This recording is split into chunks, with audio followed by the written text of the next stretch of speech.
révèlent qu'ils ont pris de la drogue. Puis, nous allons donc aborder la disparité notée ces derniers temps dans les prises de position des partis politiques exclus du processus électoral. Ces partis semblent être divisés sur l'attitude à avoir dans la gestion de la crise post-électorale. Mais avant de rentrer dans le vif du sujet, sur le premier sujet justement annoncé avec cette sortie du ministre de la Santé, nous allons faire un tour à la régie, nous l'écoutons, puis après le décryptage va s'en suivre.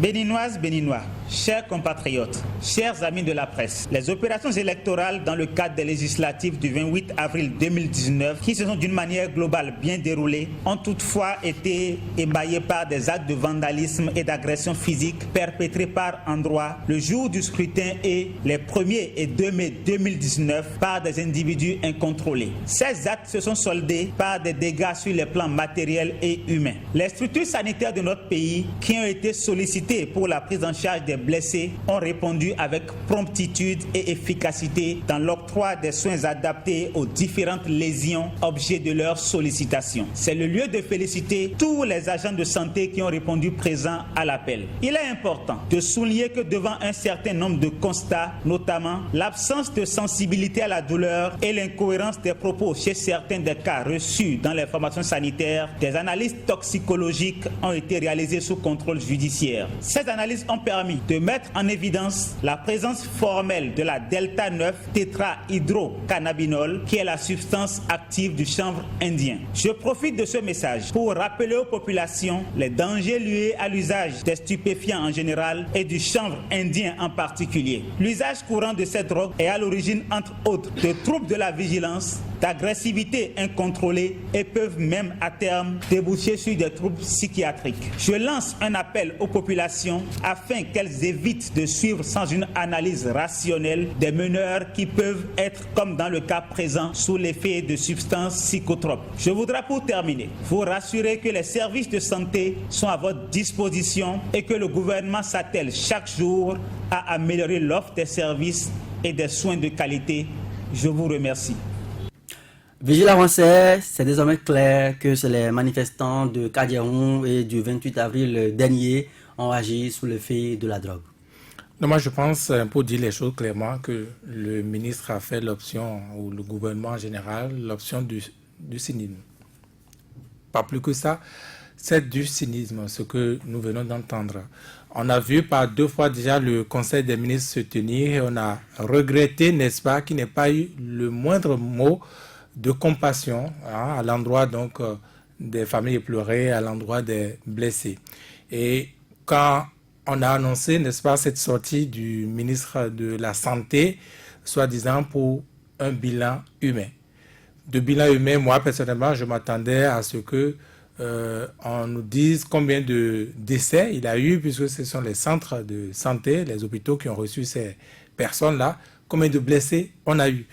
Donc, c'est ce que la plupart de ceux qui ont annoncé, qui ont du moins entendu, eh bien, qui devaient avoir cette conférence de presse, cette sortie du ministre de la Santé, c'est ce qu'on a pensé.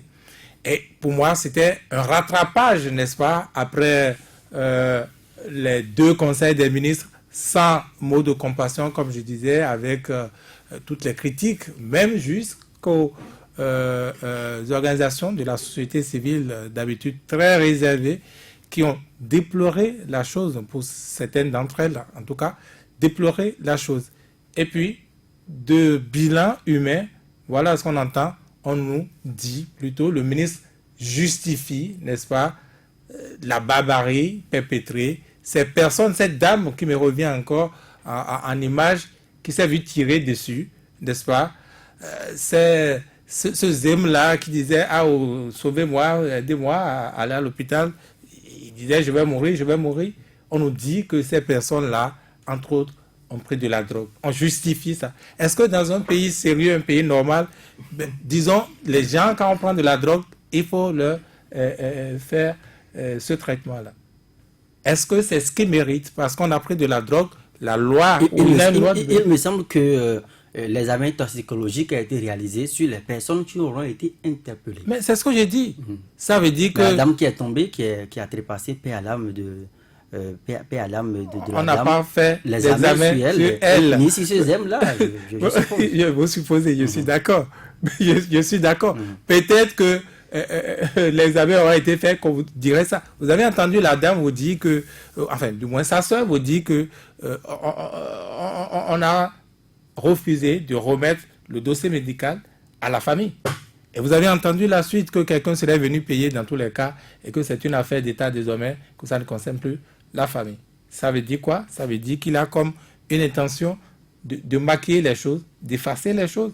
Donc, quand vous dites également que cette dame-là a mordu un peu dans la drogue, moi, personnellement, ça ne m'aurait pas étonné non plus. C'est du cynisme et je pense que ce rattrapage, cette forme de communication qui, pense le gouvernement peut-être, pourrait, disons, le dédouaner, ça ne le dédouanerait ni à l'intérieur, ni à l'international. Je pense que c'est regrettable. Je le dis comme ça, sans choisir mes mots, parce qu'il s'agit quand même des vies humaines.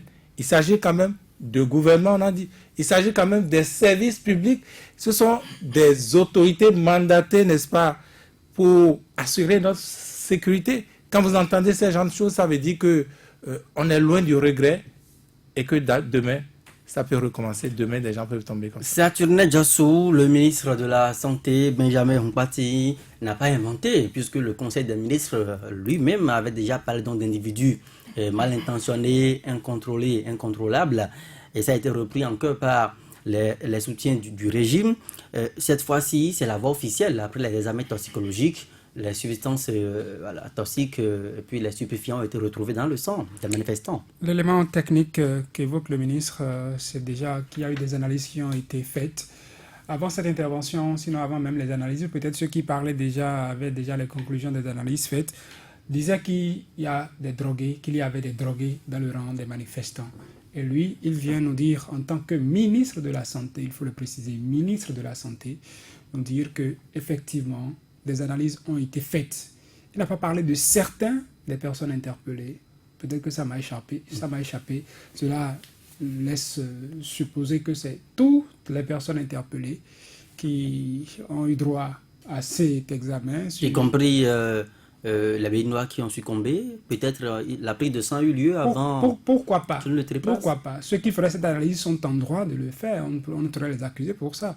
Peut-être que pour avoir la certitude que même les personnes, ou bien pour soulager sa conscience d'être accusé, de devoir porter cette responsabilité d'être celui qui a ordonné, je dis celui pas pour dire un individu, mais le gouvernement, parce que l'armée est placée sous l'autorité de quelqu'un et tout le reste, pour soulager sa conscience, d'avoir autorisé qu'on tire sur les manifestants. On peut demander à ce qu'on fasse également un prélèvement de la dame décédée ou de toute autre personnes décédées, parce que ce n'est pas elle seule, le nombre de décès, en tout cas les personnes décédées qui ont été annoncées, pour donc soulager sa conscience, qu'on fasse un prélèvement et qu'on retrouve peut-être dans leur sang des traces de delta 9 tétrahydrocannabinol. J'ai noté delta 9 tétrahydrocannabinol pour dire, bon voilà, donc c'est des personnes droguées qui ont été tuées, ce ne sont pas des citoyens honnêtes, comme on en entend parler d'ailleurs. Et je vais dire comme vigile que pour moi c'est du cynisme.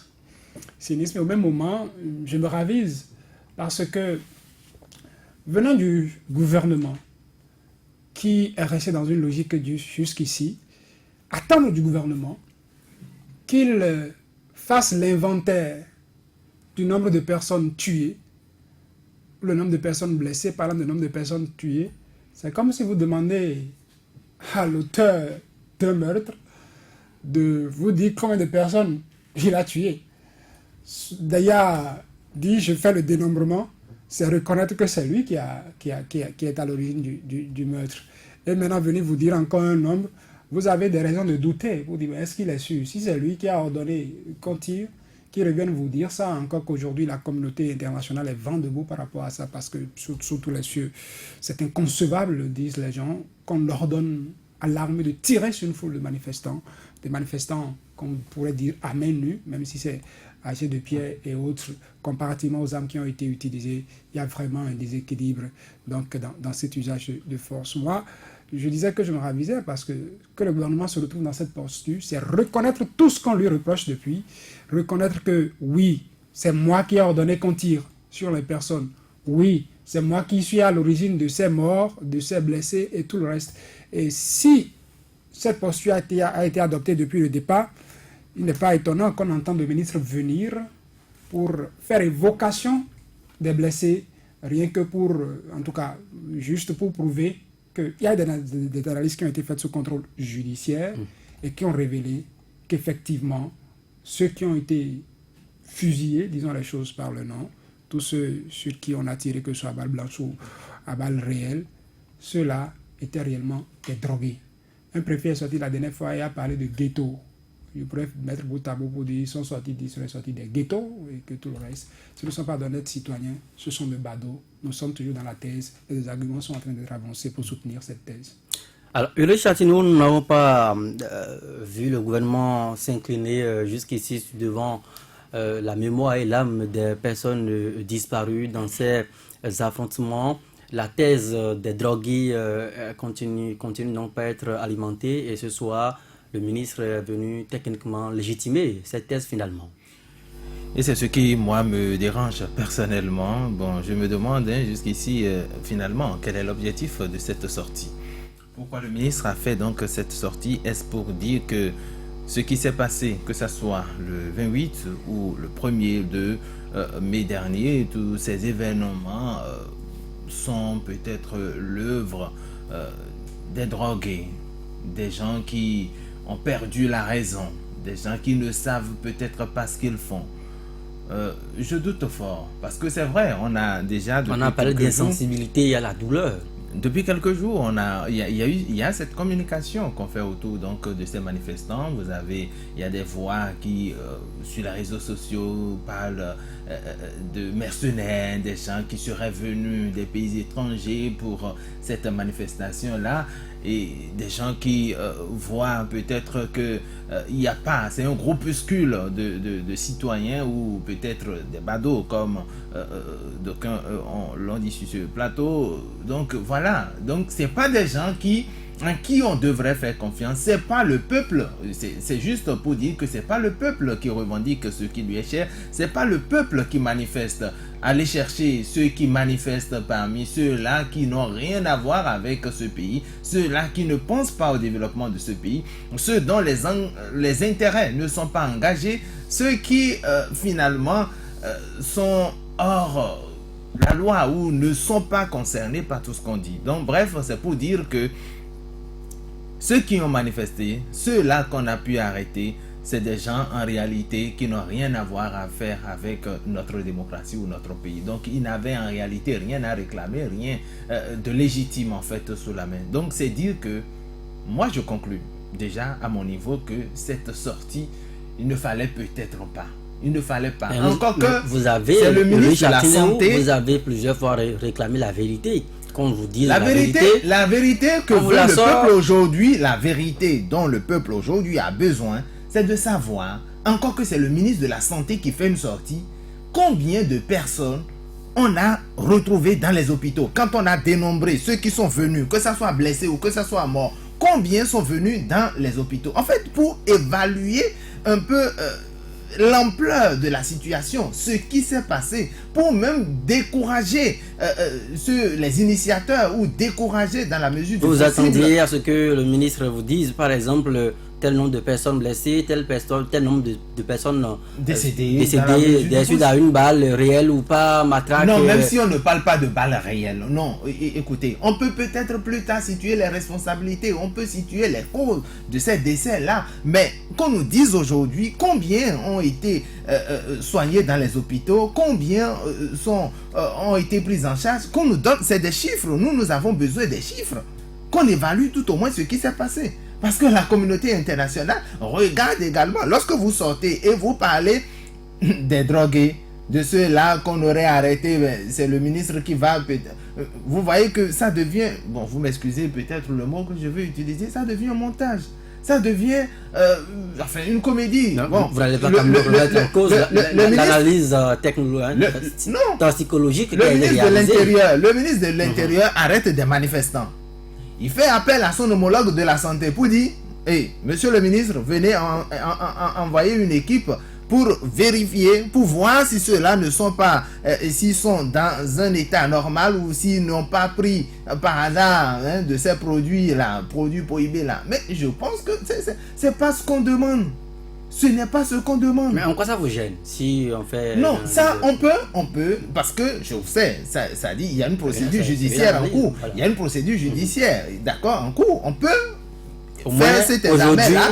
Nous savons tous que le ministre dit qu'il y a des drogués et que l'analyse a révélé cela. Mais écoutez, lorsque vous êtes en situation, d'accord, lorsque vous êtes en situation, je ne défends pas, d'accord, ces drogués-là. Je ne sais pas si ils sont vraiment des drogués. Je ne sais qui parmi ceux qui ont été arrêtés sont drogués ou je sais pas. Je ne connais personne, d'accord, parmi ces manifestants. Mais vous doutez. Mais pas que je doute. Le ministre certainement est dans son rôle. Je dis, même s'il y avait des drogués parmi ceux-là, le peuple aujourd'hui n'a pas besoin de ça. Ce dont nous avons besoin, on veut pleurer nos morts. Ceux-là qui sont morts, c'est des citoyens. Même si entre-temps, ceux qui sont morts sont aussi des drogués, il faut reconnaître qu'à un moment donné, même si on les arrêtait, il faut les admettre dans des centres pour leur rééducation. C'est des âmes à sauver. Donc, moi, je pense que le plus important n'est pas de livrer ceux-là. Ça dit, je ne sais pas ce que vous faites, mais ça dit, la sortie du ministre. Donc, les supposés drogués, on doit les rééduquer. Je ne sais pas, on doit les suivre s'il y a des drogués. Jusqu'à terme pour que les produits toxiques puissent sortir de leur corps. Pomper la drogue de leur corps. Le rôle du ministre à cette étape, ce n'est pas de faire une conférence. Mais le ministre, à la fin de son intervention, le ministre a quand même dit, lancé un appel aux Béninois pour se méfier de la consommation sans recommandation de ces produits toxiques. Justement, c'est quand même un discours. Le ministre allait peut-être commencer par donner des chiffres. Ceux qui sont blessés, ceux qui sont morts. On a peut-être dans les centres de Cotonou, il y a eu ceci. Même déjà fait la démarcation entre ce qui s'est passé le 28, d'accord, dans la région septentrionale et ce qui s'est passé le 1er, le 2 à Cotonou, puisqu'on sait que le 1er, le 2, c'est justement suite à cette rumeur d'arrestation de l'ancien président qu'il y a eu cette manifestation-là. Donc, faites déjà cette démarcation, donnez des chiffres pour situer l'opinion publique par rapport à ce qui s'est passé. Et chacun prend en réalité désormais ses dispositions, chacun prend ses résolutions pour dire est-ce qu'il faut continuer dans cette démarche-là. C'est même un appel à lancer à ses opposants, peut-être qui appellent également à la résistance. Voilà le bilan macabre. Voilà ce qu'on a constaté. Est-ce qu'il faut continuer dans ça? C'est vrai, on peut peut-être dire, nous reconnaissons peut-être, le gouvernement peut peut-être dire, nous reconnaissons ne pas être totalement en phase avec le peuple. Mais ce que vous demandez là, avec ce bilan macabre, est-ce qu'il faut continuer dans cette logique-là, dans cette dynamique-là? On a besoin des chiffres. Attendez, vous avez besoin des chiffres, à moins que vous n'ayez encore vigilé avant cette atelier Diassou, un mois à placer pour qu'on passe au second aspect de ce plateau. Moi j'en aurais. J'ai des interrogations à mon niveau. La première d'entre ces interrogations, c'est de savoir si on peut faire à un citoyen des analyses qu'il n'a pas demandées. Je vais cette question, je suis sûr qu'il y a des sachants qui sont à l'écoute, je suis blessé, on m'envoie dans un centre hospitalier. C'est vrai qu'on nous a dit sous contrôle judiciaire. On me fait des analyses ou on demande des analyses, parce que je pense que nous tous ici, tout le monde est allé faire des analyses une fois. Nous spécifions ce pourquoi nous sommes venus faire des analyses. C'est pour ci, c'est pour ça, c'est pour ça, c'est pour ça. Est-ce que le gouvernement était en droit, avait la possibilité de faire des analyses à ces blessés? Parce que le ministre l'a dit. Dans ce contexte, ce n'est pas les manifestants qui sont allés de leur volonté. Votre micro n'est pas ouvert. Non. C'est sous contrôle judiciaire, ça a tenu Diassou. Voilà. Donc peut-être pour des besoins de l'enquête, le juge l'a recommandé. Cela voudra dire quoi? Moi, je tire des conclusions. Si je suis pas parce que vous n'êtes pas membre du gouvernement, je prends vos propositions. Je suis très loin de ce gouvernement. Si je dois faire des déductions, est-ce à dire que les blessés, sinon l'intention dans laquelle on a amené ces blessés à l'hôpital, c'est plus pour faire cette analyse toxicologique que pour les soigner. Je me pose cette question. Si déjà en les transportant dans le centre, on avait déjà derrière la tête, l'intention de prouver que ce sont des drogués, on nous le dira. Parce que, c'est vrai, le ministre est sorti. On fait de l'analyse de discours, nous tous. Que si on me demande aujourd'hui, quel est le message principal que le ministre de la Santé est venu porter à travers ce point de presse? Le message principal, c'est ceci. Ceux-là qui ont été blessés et qui sont retrouvés, en tout cas dans les manifestations, que ce soit le 28, le 1er ou le 2, ce sont des drogués. C'est le message. Peut-être même que en prouvant cela, ça peut les aider à atténuer leur peine. On peut trouver que bon, ils étaient dans un état second, et c'est pourquoi c'est comme ça. Ils sont coupables. Et ne pas les foutre en prison la consommation de ces substances-là est punie par la loi, sauf erreur de ma part. C'est comme déjà c'est comme pour dire, ils sont déjà sous le coup de la loi. Sous le coup de la loi, pour ainsi dire. Donc je pose cette question. Est-ce qu'on a le droit de faire ces analyses à ces personnes-là, comme ça? D'accord. Je pose la question.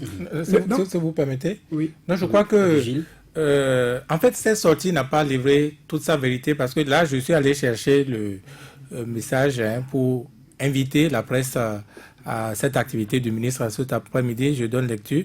Suite aux événements malheureux post-électoraux qui ont eu lieu, qui continuent dans notre pays les 1er et 2 mai 2019, il va se tenir à la salle de conférence du ministère de la Santé un point de presse conjoint entre le locataire des lieux et le substitut, tenez-vous bien, le substitut du procureur de la République près la Criette, ainsi que le directeur de la communication de la présidence de la République, DIRCOM.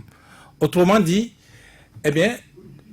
c'est pour justifier, premier objectif, justifier que c'est des drogués, donc peut-être méritait-il le sort qui leur a été arrivé. En tout cas, ils ne s'appartenaient pas pour ce qu'ils ont pu commettre comme dégâts. Et puis, l'autre objectif, c'est de dire aux populations que c'est la Criette qui va connaître de leur cas. Donc, ce n'est même pas, ça tenait demandé tantôt si c'est dans le sang de tout le monde qu'on a trouvé donc de la drogue.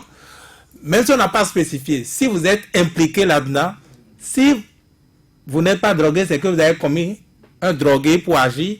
Donc, dans tous les cas, c'est la Criette qui connaîtra de votre corps, de votre sort. Je crois même dans le code pénal, si vous êtes dans une manifestation du genre, c'est que vous êtes déjà sous le coup de la loi et on vous indique déjà cette direction. Je ne voulais pas aller sur ce thème-là. Donc, la suite, et puis, vous savez, la Criette, ça va vite, hein, c'est le tribunal le plus rapide. C'est la cour la plus rapide. Au moins là, on respecte les droits de l'homme, on ne laisse plus derrière les barreaux les gens sans décision. Les droits de l'homme, on les juge rapidement. Plusieurs facettes. On les juge rapidement. Je parlais du message principal. Ouais. Le ministre même, en choisissant ces mots, il a fait le préalable. Et dans le préalable, je voudrais que vous remarquiez que le ministre de la Santé, de sa position de ministre de la Santé, où il a un citoyen peu apprécié, il a dit que les élections se sont globalement bien déroulées. C'est le ministre de la Santé, c'est le ministre de la Santé qui apprécie le bon déroulement des élections de façon globale. Il a dit, soit dit en passant, il a dit d'autres choses, et puis, soit dit en passant également, il a salué la promptitude des agents de santé qui ont été efficaces aussi. La preuve, il n'y a pas eu de mort, on en a tiré. La preuve, les gens ont été blessés par balle à Kadiaou. Ils sont allés à Ménotin. Après, ils se sont retrouvés au CNHU, sont morts. Je ne sais pas qu'il dit quelque chose aux agents de santé, ils ont fait le travail qu'ils pouvaient faire. On a tellement mis un dispositif pour prévenir tout ça qu'il y a des gens qui ne sont pas morts. Moi, c'est moi qui dis les choses ainsi. Mais pour aborder la partie toxicologie, vous avez fait attention au mot qu'il a utilisé. Il est important. Donc, tout ce qu'il avait dit avant ça, là, c'était pas, ou c'était moins important. Là, vous faites de l'analyse du discours. Il est important de souligner donc que face à, il a dit quoi, l'insensibilité donc, de ceux-là. Donc, les médecins de certains qui racontaient des choses illogiques. C'est comme s'il était dans un état de démence, hein, donc, pratiquement. Il ne se contenait plus, ne savait même plus ce qu'il faisait. Donc, sous l'effet de la drogue, bon. Face à cette insensibilité, le médecin soignant qui est devant le blessé a dû trouver qu'il fallait ajouter aux analyses à faire une analyse de toxicologie pour comprendre le mal de... et ça, c'est déjà vu. Je ne vous dis plus celui qui a été arrêté. Voilà. Et finalement, on a vu que tel qu'il agit là, c'est du diapo. Bon, donc, Et je n'avais pas fini de donner lecture donc du fameux communiqué qui révèle toute sa vérité après. Hein. On dit objet, faire le point sanitaire des 10 événements en termes de dégâts humains, entre parenthèses, morts et blessés. Mais on n'est pas allé au bout, comme moi tout à l'heure. Je ne suis pas allé au bout du communiqué. Vous n'avez pas vu les morts? On ne dit pas combien de morts il a, Ni combien les de blessés. Pourtant, il n'a pas meilleur ministère que celui-là pour nous donner les informations. Vous savez, il n'est pas impossible que dans cette logique, que demain ce soit le ministre de l'Intérieur qui vienne nous donner les nationalités de ces personnes-là. Pour accréditer un autre aspect, c'est des étrangers. Puisqu'on attend jusqu'à présent de savoir les 2 mercenaires arrêtés, présumés mercenaires, de quelle nationalité sont-ils? Et les premiers et 2 mai, on nous a dit qu'il a eu aussi des étrangers. Donc on attend de voir un peu tout ça avec l'officiel. Oui, Saturnin? Bon, ça m'a échappé quand Virgile parlait. Je voulais juste ajuster quelque chose là qui m'a encore échappé. Donc, voilà. Maintenant, nous allons continuer par parler de l'actualité politique. Vigile Avancé, avec vous, je reste. Vous avez suivi dernièrement le communiqué du PRD? Oui, le PRD qui n'est pas d'accord avec ce qui s'est passé avec ce scrutin, ça, on le savait déjà. Le PRD qui nous a dit qu'il n'y a pas d'élection sans lui, sans ce parti. Et bon, le PRD qui, au finish, dit qu'elle réclame des élections inclusives, des législatives inclusives. Le PRD parle de quelle élection? Est-ce que c'est les élections qui sont passées, qui ne devraient pas se tenir sans le PRD, mais qui se sont quand même tenues? Ou c'est les législatives dans 4 ans? On ne sait pas trop bien ce que dit le parti. C'est vrai, je me suis fait le devoir, n'est-ce pas, d'aller chercher un des membres de la direction exécutive nationale qui s'est expliqué comme il peut. Mais bon, au finish, moi personnellement, je n'y comprends pas grand-chose. Vous connaissez les politiciens avec la langue de bois, il n'a pas échappé à cette règle. Dans tous les cas, chacun se fera son opinion demain avec, oui, il passera en invité du jour, parfait Christian Aoyo. Heureux Chatinéou, pour ce que j'ai lu, le PRD appelle à la non-violence, pas de résistance par rapport à l'installation notamment de cette 8e législature.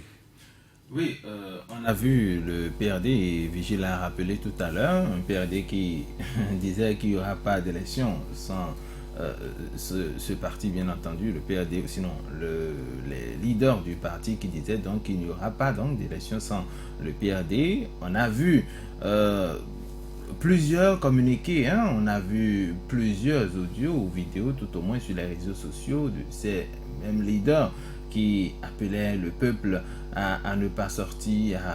Finalement, je me suis demandé à quoi rime tout ceci. C'est vrai, nous sommes en politique et à la fin, après les élections, je me suis posé maintes questions, que ce soit par rapport à certaines formations politiques de l'opposition ou ces partis alliés, ces partis qui sont un peu rattachés à la mouvance, mais qui ne font pas partie de ces deux blocs. l'UDBN, le DUD a rejoint après l'opposition formellement. Même si le DUD rejoignait l'opposition, j'ai quand même étudié ou j'ai analysé un peu le comportement de ces formations politiques et je me suis dit, il faut être en politique pour comprendre tout ça. Il faut être dans le système ou comprendre en réalité ce que voulait le chef, enfin je parle du chef de l'État, pour en arriver à ses fins. Parce que lorsque vous êtes en politique,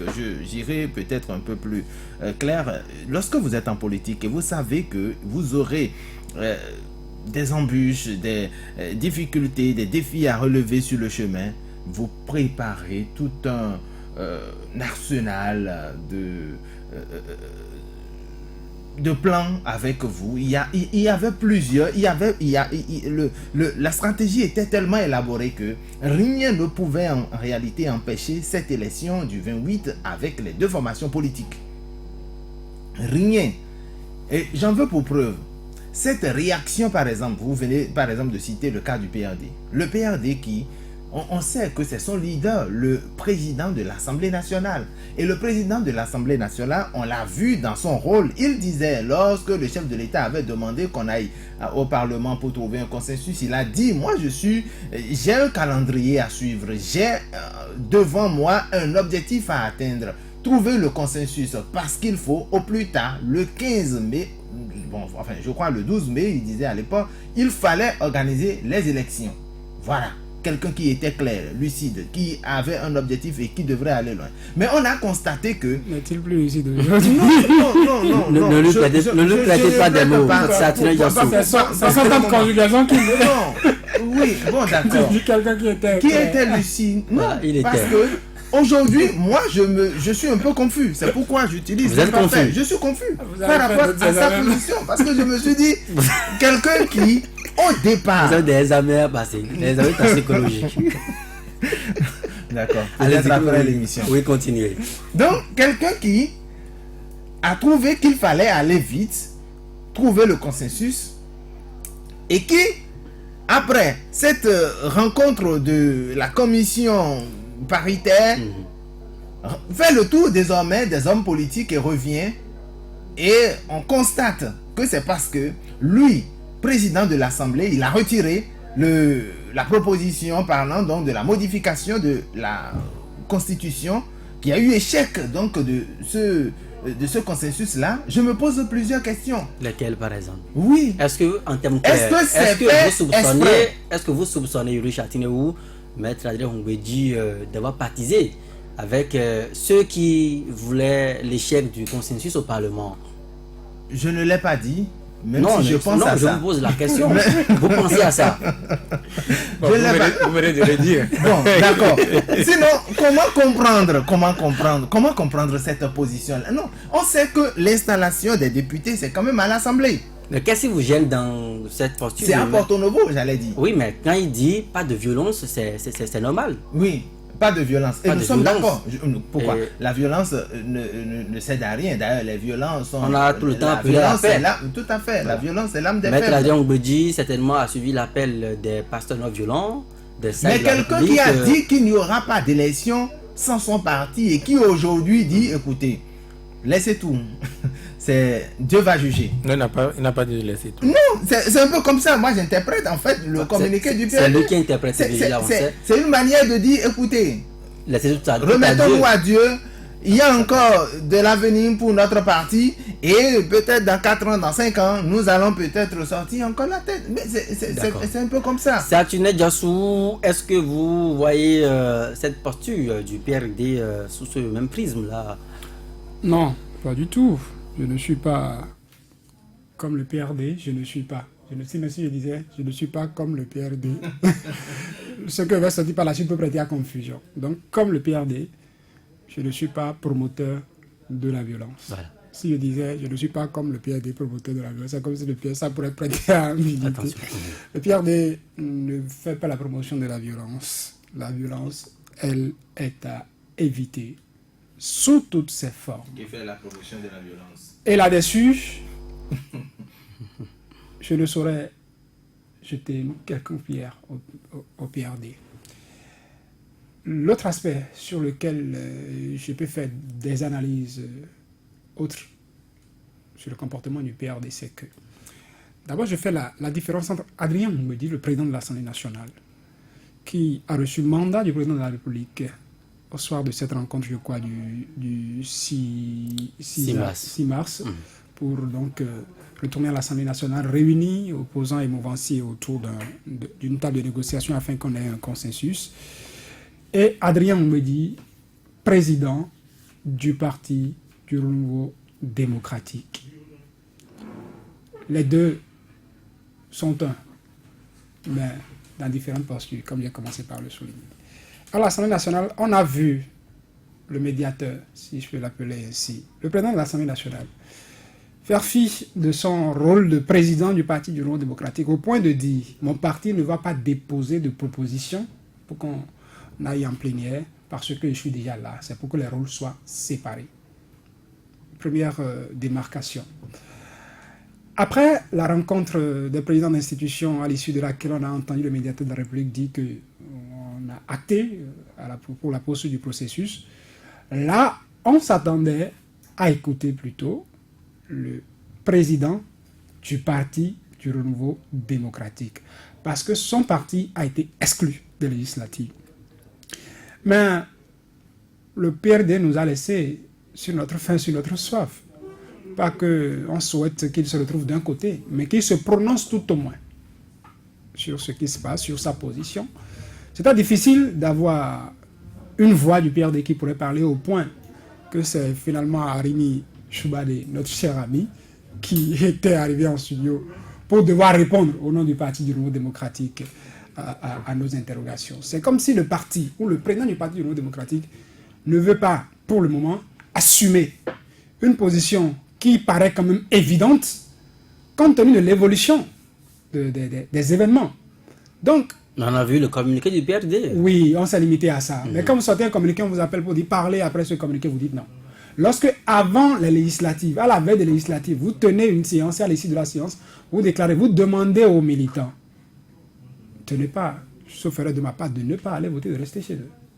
Et qu'après ces élections, il y a des résultats et que vous ne vous prononcez pas encore officiellement. C'est vrai qu'il y a un communiqué du PRD qui date du 28 et du 29 avril qui transforme désormais pas d'élection sans le PRD en désormais, je crois, élection inclusive pour tous. Mais on n'a pas vu quelqu'un du PRD sortir publiquement et prendre parole à propos. C'est refuser d'assumer une position. Peur de quoi? Je ne saurais le dire. Est-ce en voulant jouer au neutre, peut-être qu'on se réfugie derrière l'homme de paix, celui qui ne veut pas faire la promotion de la violence, pour dire non, on ne veut pas que les choses continuent ainsi. Question, en attendant que quelqu'un du PRD vienne nous répondre. Et moi, je ne sais pas pourquoi, je n'arrive pas à ne pas faire le lien entre ce qui se passe aujourd'hui et 2011. Je le disais ce matin, en 2011, Adrien Mbedi, candidat unique de l'opposition, en tout cas de l'Union fait la nation, était face à un certain Boni Yahi. On était allé à la présidentielle, c'était un premier tour chaos. Adrien Mbedi pourrait, c'était normalement, de façon légitime, attendre que comme lui, il était dans la contestation des résultats, que les autres présidents de partis de l'Union fait la nation l'accompagnent dans cette contestation pour que ça puisse avoir... On a vu des échauffourées dans les routes de Cotonou, matés d'ailleurs avec des députés même du PRD qui ont été molestés, gardés à vue après libérés. À quel moment? Après la proclamation du chaos ou bien avant quand on parlait de l'épi?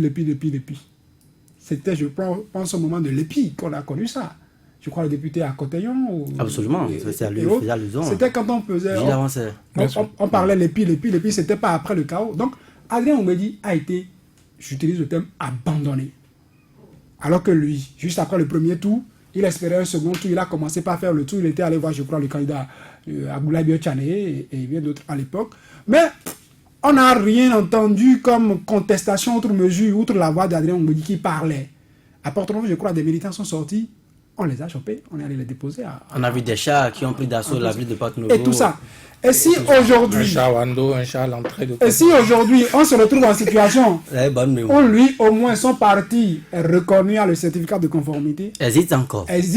Et que d'autres qui n'existent pas sont en train de se débattre. Donc vous pensez que le PRD se contente du peu, vous m'excusez. Ça peut être une occasion de revanche pour le PRD. Donc, ça peut être une occasion de revanche pour le PRD, parce que l'autre chose c'est quoi? Le PRD sait que sa place pour qu'il ait un intérêt pour Patrice Talon, c'est qu'il soit à l'Assemblée nationale.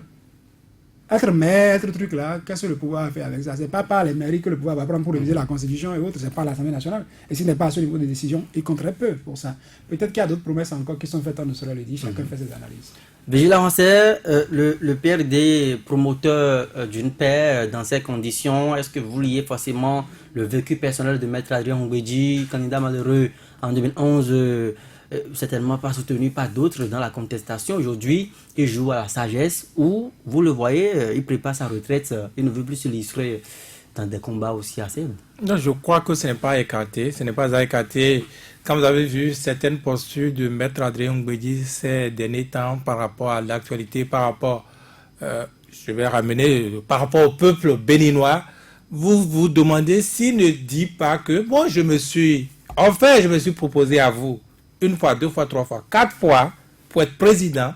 Mais non, vous avez fait le choix de ceux-là qui sont là, qui vous assènent leur gouvernance. Vous n'avez qu'à subir. Parfois, vous dites ça. Vous voyez? Mais ce choix, si c'était vraiment ça la posture, je crois que ce serait trop risqué, ce serait trop lourd de conséquences pour le parti du Renouveau démocratique. Et quand j'y pense, je me dis, bon, ce n'est peut-être pas ça. Ce n'est peut-être pas ça. Vous gérez toujours. Oui, parce que, vous voyez, le PRD, depuis 2014, a habitué ses militants. Le leader a fait dire à ses militants que le PRD ne fera plus l'opposition, que le PRD sera au pouvoir, même s'il n'a pas contribué à amener le pouvoir, et ça s'est illustré en 2016. Donc, la raison qui avait été évoquée à l'époque, vous l'avez entendu plusieurs fois, plusieurs leaders de ce parti disent, nous on a peur, n'est-ce pas, que nos militants nous laissent. On a peur que le peu de députés qu'on a, eh bien, qu'ils s'en aillent, le peu de maires qu'on a, qu'ils s'en aillent, et que finalement, qu'on nous casse notre parti. Je ne vous arrête pas, mais est-ce que le comportement de la base du PRD le 28 passé, est-ce que l'angoisse, ce reflux d'angoisse, là, toujours, la base n'a pas exprimé ça?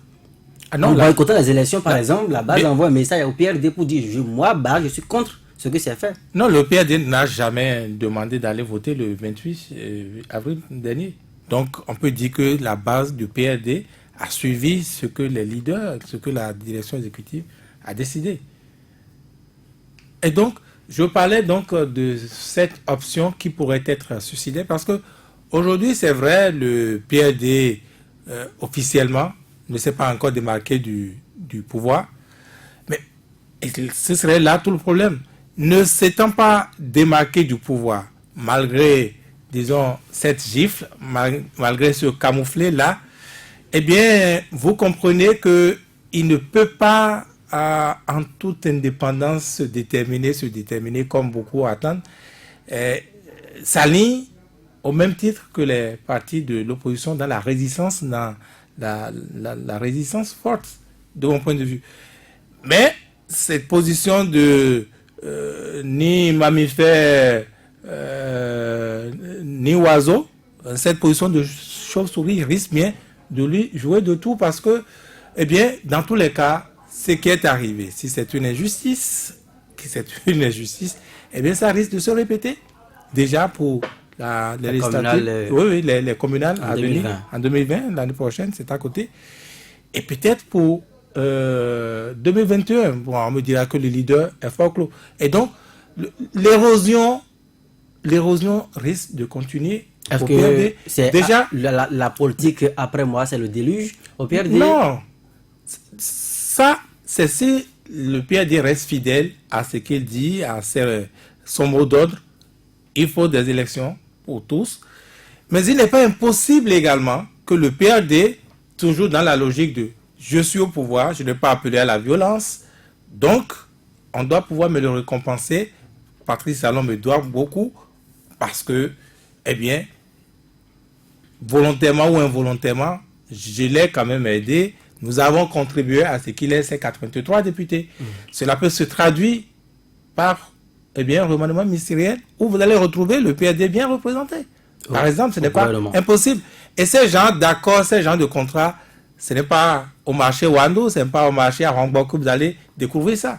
Donc, il faudrait peut-être patienter un peu de jours, un peu de semaines encore. Ça aurait été le deal conclu entre le parti. Je n'en sais rien, nous faisons des analyses. On vous chasse du Parlement, mais vous avez votre place au gouvernement ou bien dans d'autres instances de représentation. Ça aurait été le deal? Ce n'est pas impossible. Je vous dis encore une fois, vous n'allez pas rencontrer ces gens de marché conclus comme ça sur la place publique, mais vous n'avez qu'à patienter et attendre les jours à venir. Le Châtineau, position très contrastée, hein, quand on suit candidat Zandaï, l'activation de l'article 66 de notre Constitution, mais non à la violence, résistance, mais non à la violence. Donc, l'autre faction de l'opposition, résistance toujours, même si c'est pacifique. L'UDBN également s'est fondu d'un communiqué appelant au dialogue, notamment avec toutes les couches de la société, toutes aux antipodes du PRD. C'est pourquoi je disais tout à l'heure qu'il fallait faire attention, dans ce mélange-là ou dans ce regroupement hétéroclite où on retrouve tout le monde et tout le monde se réclame opposant. Il fallait faire très attention. Même ceux qui parlent ont par la suite dire qu'ils n'épousent plus la vision du chef et qu'on ne pouvait pas aller aux élections dans ces conditions-là. Il fallait également faire attention parce que des analyses de Saturnin et de Vigile, vous avez compris, il peut y avoir, d'accord, des deals entre les acteurs politiques. Qu'est-ce que vous voulez pour qu'on puisse évoluer? Qu'est-ce qu'il faut faire pour que vous lâchiez prise? Donc, il y a beaucoup de choses qui se disent dans les coulisses. Il y a beaucoup de négociations qui se font. Mais sur des affaires de nomination, les partis, si deal existait vraiment, n'ont aucune assurance.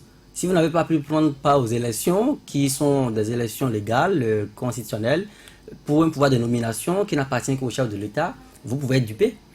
Vous pouvez être dupé, mais il y a quand même déjà le passé qui compte également. Il y a cette volonté de vouloir désormais, par exemple, quand je prends le cas du PRD, cette volonté d'accompagner le pouvoir. Et Vigile l'a dit tout à l'heure, il y a encore des postes où il y a d'autres élections. Quand je prends par exemple les maires et autres, vous savez, les premiers maires destitués, ce sont ceux-là qui ont refusé donc de suivre le gouvernement dans sa logique. Donc il faut à un moment donné se dire, écoutez, faisons la politique du gouvernement, accompagnons le gouvernement, même si à un moment donné on s'est senti, et je crois que c'est déjà le cas avec le PAD, parce que le PAD se disait, même si nous ne faisons pas partie donc des deux blocs du chef de l'État, à savoir le bloc républicain ou progressiste, alors nous aussi nous irons tout au moins aux élections.